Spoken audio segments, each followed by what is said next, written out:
አንድ ሰው አንድን የታመመ ሰው በቃሉ ብቻ የበለጠ እንዲያመው ወይም ደግሞ በቃሉ ብቻ ከዛ ደቂቃ ጀምሮ ተነስቶ መሄድ እንዲጀምር ማድረግ ይችላል። በቃሉ ብቻ ማንኛውም ንድፍ ሐሳብ ማንኛውም ሰው በአእምሮ ውስጥ በስሜቱ ውስጥ በማንነቱ ውስጥ የሚያወጣውና የሚያወርደው በኮንሺየስ ማይንድ ልትረዱት የምትችሉት በቋንቋ ሊገለጽ የሚችል አንዳንዱ ደግሞ በቋንቋ ሊገለጽ የማይችል ግን የሆነ መልእክት የሆነ ኢነርጂ የሚሸከም ፓተርን ማለት ነው። ቃል ማለት ከአፍ የሚወጣ ነገር ብቻ ማለት አይደለም ማለት ነው። በአንድ ቃል ምክንያት ትዳር ይፈርሳል ወይም ጋብቻ ይጠነሰሳል። ቃል ውሎ አድሮ በውጭ በኩል የሚገለጠው ህይወታችንን ነው የሚሆነው። በውስጥ በኩል እናወራለን፣ ከዛ ቋንቋና በጅለትና በውጭ በኩል እንናገራለን። እኛ ውስጥ ለውስጥ ብቻ ደብቀን እንሰማው የነበረው ንግግር በሌሎች ሰዎች ጆሮ ይሰማል። ከዛ ወይ ዓለምን ያድናል ወይ ዓለምን ያጠፋል። አንድ ሰው ቁጭ ብሎ 10 መጽሐፍ የሚወጣውን ነገር ሲናገር ይውላል ከራሱ ጋር።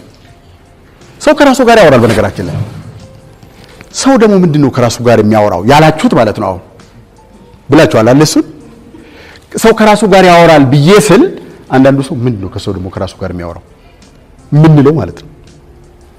ከጧት እስከ ማታ ሳናቋርጥ እናቋርጥ ብንል እንኳን ማንችለው አንድ ነገር ምንድነው ብትሉኝ we are always talking to ourselves በውስጥ ለውስጥ ከራሳችን ጋር የምናወራው ነገር አለ።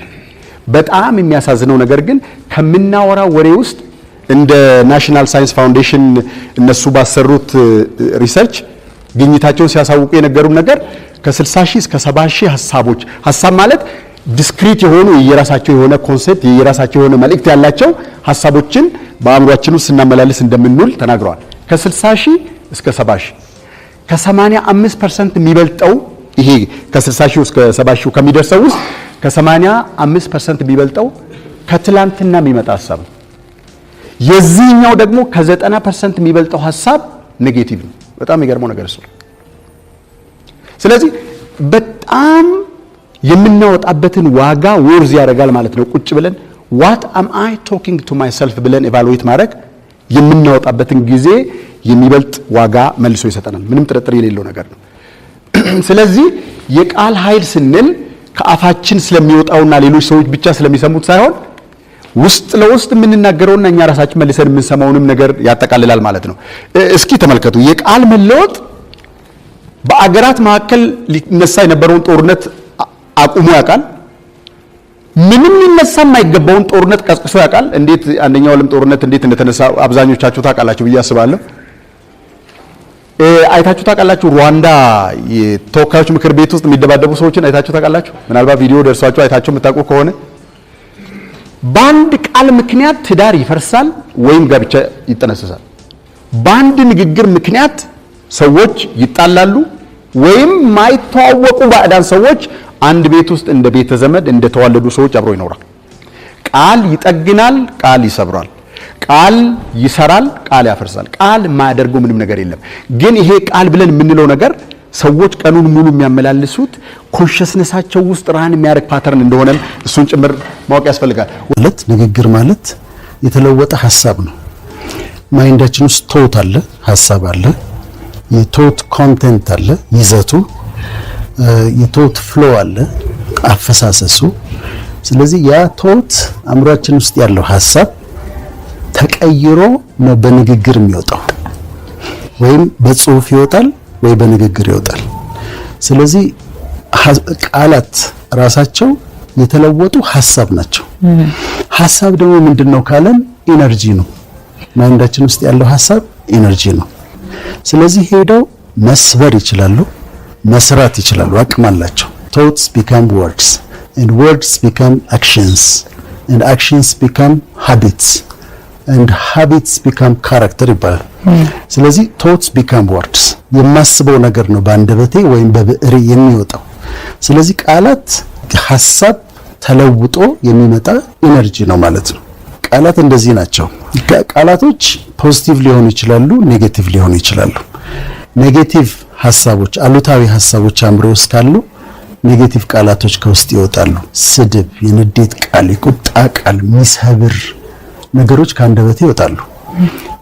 አእምሮ ውስጥ ደግሞ ፖዚቲቭ ቶት ካለ ፖዚቲቭ ሐሳብ ከሆነ ያለው ፖዚቲቭ ቃላቶች ይወጣሉ።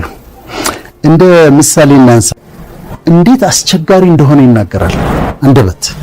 አንደበት እሳት ነው ይላል። ያቃጥላል፣ ጫካውን ያቃጥላል ይላል። አንደበት እሳት ነው።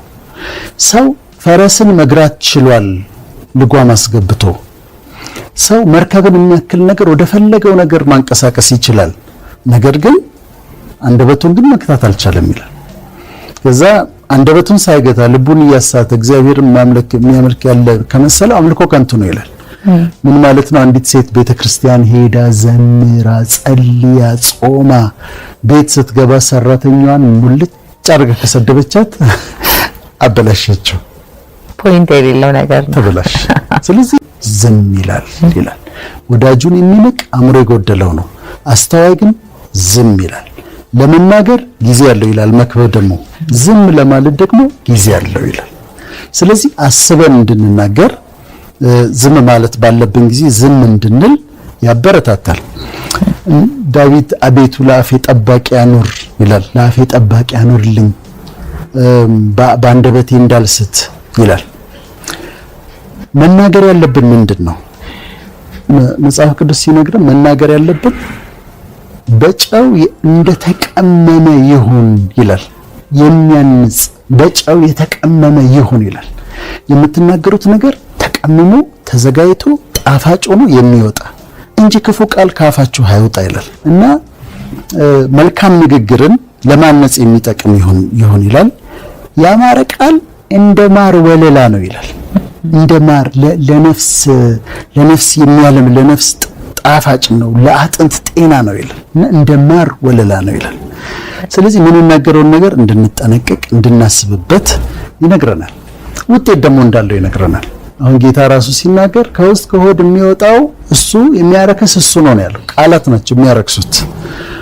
ስለምትናገሩት ስለ እያንዳንዱ ቃል በፍርድ ቀን መልስ ትሰጡበታላችሁ ተብሏል። ሕይወትና ሞት በምላስ እጅ ናቸው ይላል። እንዴት ሲሪየስ እንደሆነ ነው የምታየው። ኮንሲኩዌንስ እንዳላቸው ቃላቶቻችን ያሳያል።